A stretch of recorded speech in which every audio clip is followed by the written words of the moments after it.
तो बच्चों पिछली वीडियो में हमने डिस्कस किया था कि NaCl का फॉर्मेशन कैसे होता है, NaCl में आयनिक बॉन्ड कैसे बनता है, उसके बारे में हमने डिस्कस किया था। अब हम यहाँ पर बात करेंगे कि कैल्शियम फ्लोराइड का फॉर्मेशन कैसे होता है, कैसे कैल्शियम फ्लोराइड में आयनिक बॉन्ड बनता है, उसके बारे में बात करेंगे। तो इसमें आपने देखा दो अलग अलग एलिमेंट्स हैं, एक एटम तो कैल्शियम का है और दो एटम्स आपके फ्लोरीन के हैं। कैल्शियम का एटॉमिक नंबर 20 है, तो कॉन्फ़िगरेशन 2,8,8,2 होता है। ठीक, ये इसका इलेक्ट्रॉनिक कॉन्फ़िगरेशन है। फ्लोरीन की बात करें, कॉन्फ़िगरेशन हो जाएगा इसका 2,7 बिकॉज एटॉमिक नंबर इज 9, इसका भी 2,7 कॉन्फ़िगरेशन हो जाएगा। अगर हम यहाँ पर बात करें, if we are discussing about calcium, तो कैल्शियम के वैलेंस इलेक्ट्रॉन्स कितने हैं? 2 इलेक्ट्रॉन्स हैं। 2 इलेक्ट्रॉन्स को मैंने इस तरह से दिखा दिया, कैल्शियम के इलेक्ट्रॉन्स। फ्लोरीन की बात करें, फ्लोरीन के इलेक्ट्रॉन कितने इलेक्ट्रॉन है? 7 है। हम इसको ऐसे भी दिखा सकते हैं 1 2 3 4 5 6 7, मैंने अलग कलर से दिखाया है। 1 2 3 4 5 6 7 मैंने अलग कलर से दिखाया है। अब क्या करना है हमको? अब हमें इनके बीच में बॉन्ड का फॉर्मेशन करना है, आयनिक बॉन्ड का फॉर्मेशन करना है। कैसे बॉन्ड बनेगा? एक कैल्शियम एक इलेक्ट्रॉन को रिलीज करेगा, एक इलेक्ट्रॉन को देगा फ्लोरीन को, दूसरा कैल्शियम भी। कैल्शियम के पास 2 इलेक्ट्रॉन है, इसका एक इलेक्ट्रॉन तो आएगा एक फ्लोरीन के पास और दूसरा इलेक्ट्रॉन आ जाएगा दूसरे फ्लोरीन के पास। क्योंकि कैल्शियम ने 2 इलेक्ट्रॉन्स को लूज किया है, इसी वजह से कैल्शियम पर आएगा 2+ चार्ज। ठीक, कैल्शियम पर 2+ चार्ज आ जाएगा। और क्या है यहाँ पर फ्लोरीन की बात की जाए, फ्लोरीन के पास के अपने खुद के इलेक्ट्रॉन्स थे 7 लाइक दिस। ठीक, एक और फ्लोरीन लिया, इस पर चार्ज, एक और फ्लोरीन लिया, इसके पास भी खुद के इलेक्ट्रॉन्स थे 7, 1 2 3 4 5 6 एंड 7। एक एक इलेक्ट्रॉन आया कैल्शियम से, एक यहाँ पर आ गया और एक यहाँ पर आ गया। ठीक है, और क्या हुआ देखो, एक इलेक्ट्रॉन के यहाँ पर आने के कारण यहाँ पर क्या आ गया? Minus charge. यहाँ पर भी एक इलेक्ट्रॉन आया, इस इलेक्ट्रॉन के आने से यहाँ भी माइनस चार्ज आ गया।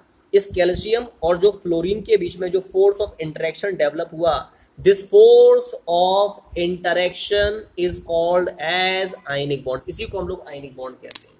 ये जो आपका फोर्स ऑफ इंटरेक्शन डेवलप हो गया है, this force of interaction between fluoride as well as calcium ion, it is called as electrovalent bond or it is called as ionic bond। एक और इंपॉर्टेंट बात है यहाँ पर कि जब कैल्शियम ने अपने 2 इलेक्ट्रॉन्स लूज कर दिए, इसका हो गया कॉन्फ़िगरेशन 2,8,8।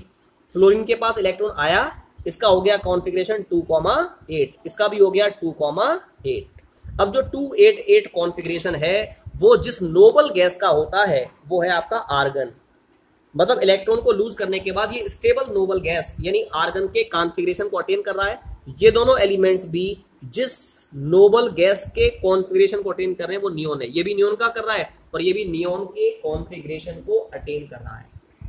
अब एक क्वेश्चन यहाँ पर ये है कि एफ कैल्शियम फ्लोराइड में what is the electrovalency of calcium. Calcium की इलेक्ट्रोवैलेंसी क्या है यहाँ पर? 2। क्यों? क्योंकि कैल्शियम ने बॉन्ड के फॉर्मेशन में 2 इलेक्ट्रॉन्स को ट्रांसफर किया है। And what is the electrovalency of fluorine. Fluorine की इलेक्ट्रोवैलेंसी क्या है यहाँ पर? 1, क्योंकि एक फ्लोरीन एटम कितने इलेक्ट्रॉन को गेन कर रहा है? 1 इलेक्ट्रॉन को गेन कर रहा है, इस वजह से इलेक्ट्रोवैलेंसी ऑफ फ्लोरीन इज 1। तो ये मैंने आपको बताया किस प्रकार से कैल्शियम फ्लोराइड में आपके कोवलेंट बॉन्ड का आयनिक बॉन्ड का फॉर्मेशन होगा। एक और एग्जांपल लेते हैं, फॉर्मेशन ऑफ मैग्नीशियम ऑक्साइड। तो मैग्नीशियम ऑक्साइड में 2 एटम्स हैं, एक तो है मैग्नीशियम प्लस दूसरा है ऑक्सीजन। मैग्नीशियम का एटॉमिक नंबर 12 है, तो कॉन्फ़िगरेशन 2,8,2। ऑक्सीजन का 2,6 इलेक्ट्रॉनिक कॉन्फ़िगरेशन हो जाएगा। अगर मैं मैग्नीशियम की बात करूं तो हमें पता है मैग्नीशियम के आउटर मोस्ट शेल में 2 इलेक्ट्रॉन्स हैं, मैंने ऐसे दिखा दिए इसको। ठीक, जो आपके ऑक्सीजन के 6 इलेक्ट्रॉन्स हैं उनको मैं ब्लू डॉट से दिखा दे रहा हूं। अब करना क्या है, हमें यहाँ पर बॉन्ड बनाना है। बॉन्ड किस प्रकार से बनाना है कि दोनों ही एटम्स के बीच में का जो ऑक्टेट है वो पूरा हो जाए। ठीक है, दोनों एटम के बीच में जो ऑक्टेट है वो आपका पूरा हो जाए, इस प्रकार से हमें यहाँ पर बॉन्ड का फॉर्मेशन करना है। तो कैसे होगा? मैग्नीशियम अपना जब एक इलेक्ट्रॉन देगा यहाँ पर, इसने एक इलेक्ट्रॉन तो यहाँ दे दिया, दूसरा इलेक्ट्रॉन भी इसको दे दिया। मैग्नीशियम 2 इलेक्ट्रॉन देगा तब इसके आउटर मोस्ट शेल में 8 इलेक्ट्रॉन हो जाएंगे और मैग्नीशियम पे आ जाएगा 2+ चार्ज Mg2+। ऑक्सीजन के पास 2 इलेक्ट्रॉन आ गए तो ये ऑक्सीजन था, ठीक है। इस पर आपके खुद के पहले 6 इलेक्ट्रॉन्स थे। जो 2 इलेक्ट्रॉन्स हैं यहाँ पर, जो 2 इलेक्ट्रॉन्स हैं वो किसके आए हैं? 2 इलेक्ट्रॉन्स आपके आ गए किसके? मैग्नीशियम के। तो इस पर चार्ज कैसा हो गया? 2- हो गया ना। तो अब जब 2 इलेक्ट्रॉन यहाँ से चले गए, कॉन्फिगरेशन बिकम्स टू बी 2,8। इस पर 2 इलेक्ट्रॉन आ गए, इसका भी हो गया 2,8 कॉन्फिगरेशन। तो ये दोनों ही जिस नोबल गैस के कॉन्फिगरेशन को अटेन कर रहे हैं वो है नियोन का कॉन्फिगरेशन। और जो फोर्स ऑफ इंटरेक्शन प्रेजेंट है मैग्नीशियम में और ऑक्साइड आयन में, इसी को हम लोग क्या कह देंगे? It is called as ionic bond. इसको आयनिक बॉन्ड कहते हैं। तो अब इस आयनिक बॉन्ड के फॉर्मेशन में अगर बात की जाए इलेक्ट्रोवैलेंसी की, तो द इलेक्ट्रोवैलेंसी ऑफ मैग्नीशियम की इलेक्ट्रोवैलेंसी कितनी होगी? 2, because the number of electrons lost by magnesium is 2। The electrovalency of oxygen will be, oxygen की कितनी हो जाएगी electrovalency? 2, because the number of electrons gained by oxygen is also 2। तो ये मैंने आपको बताया किस प्रकार से मैग्नीशियम ऑक्साइड, कैल्शियम क्लोराइड और सोडियम क्लोराइड के बीच में बॉन्ड का फॉर्मेशन होता है, ठीक है। अब इसमें एक और कंपाउंड है हमारा, that is called as sodium sulphide. तो सोडियम सल्फाइड में कैसे बॉन्ड बनेगा उसके बारे में और बात करते हैं। How the formation of ionic bond takes place in case of sodium sulphide, ठीक है। देखो कैसे होगा इसमें क्या करना है हमको। सोडियम सल्फाइड में आपने देखा 2 एटम्स तो सोडियम के हैं। एक सोडियम मैंने यहाँ दिखाया है, एक सोडियम यहाँ दिखाया। इसका कॉन्फ़िगरेशन है 2,8,1, इसका भी है 2,8,1। दोनों के पास एक एक इलेक्ट्रॉन। हम कंबाइन करा रहे हैं सल्फर के साथ। एटॉमिक नंबर 16 है तो 2,8,6 इज इट्स कॉन्फ़िगरेशन।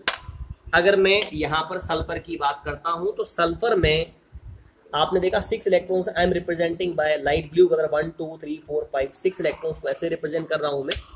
अब क्या होगा, इनके बीच में बनना है बॉन्ड। बॉन्ड कैसे बनेगा? एक सोडियम अपना एक इलेक्ट्रॉन इस सल्फर को देगा, दूसरा सोडियम भी इस सल्फर को इलेक्ट्रॉन देगा।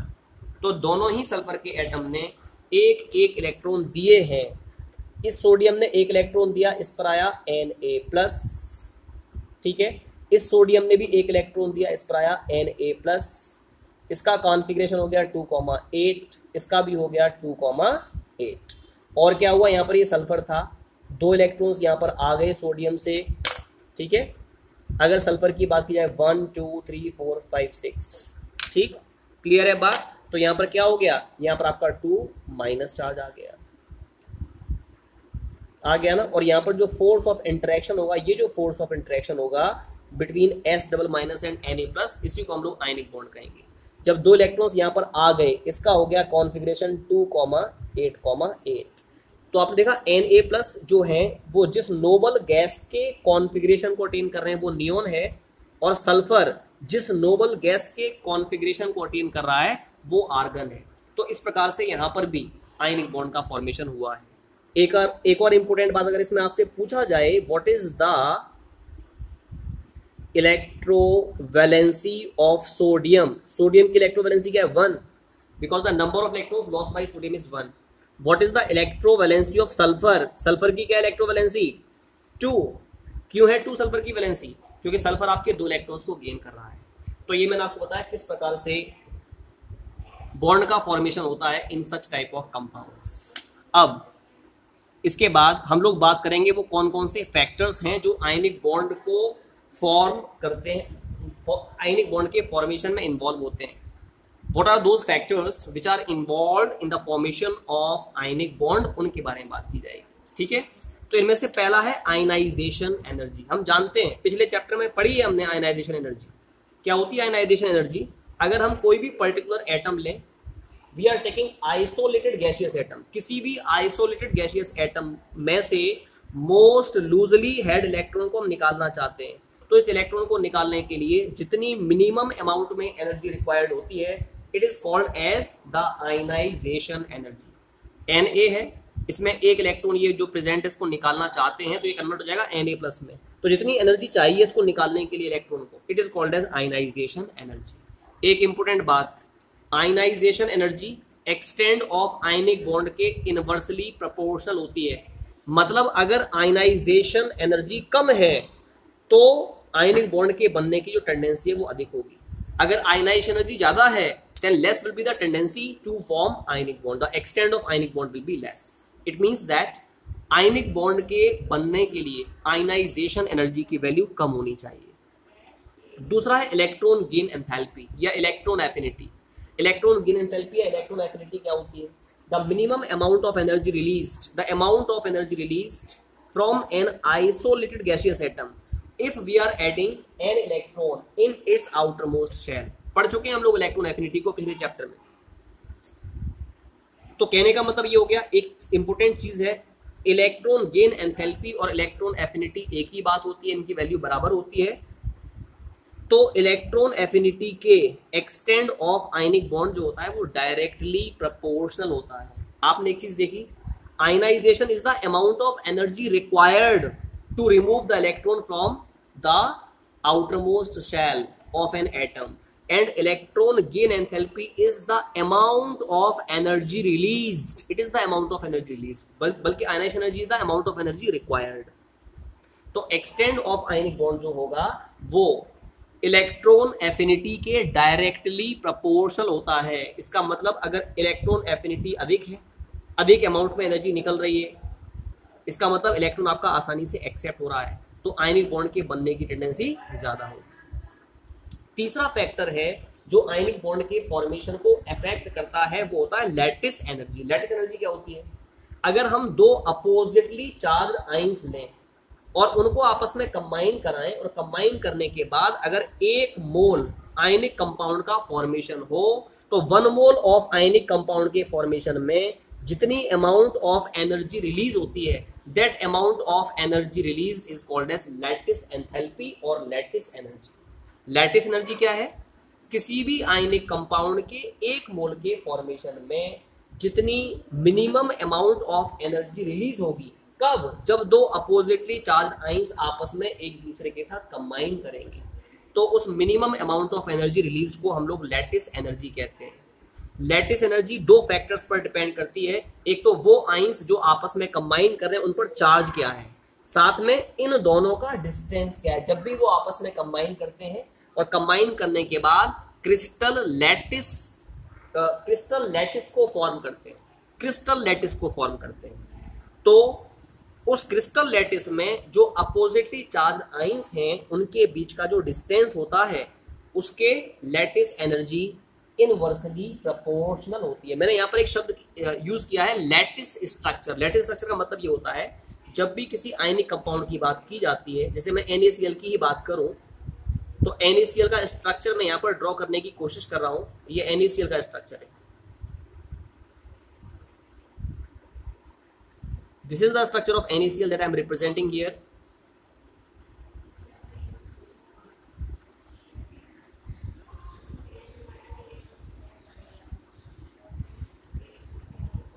ठीक है, मैं यहाँ पर रेड पेन से जो रेड डॉट्स है ना उससे तो Na+ को दिखाऊंगा, ठीक है, और जो ब्लू डॉट से मैं Cl- को दिखाऊंगा। ठीक है, तो देखिएगा क्या होगा, यहाँ पर क्या है ये Na+, तो यहाँ Cl- हो जाएगा, ये Na+, Cl-, Na+, Cl-।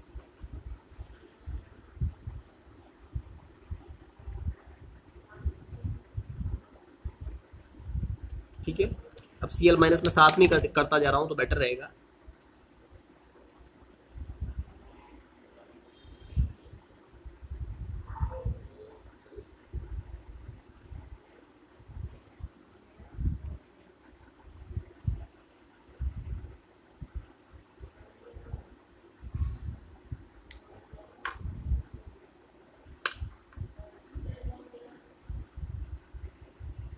ये NaCl का स्ट्रक्चर है जो मैं यहाँ रिप्रेजेंट कर रहा हूँ।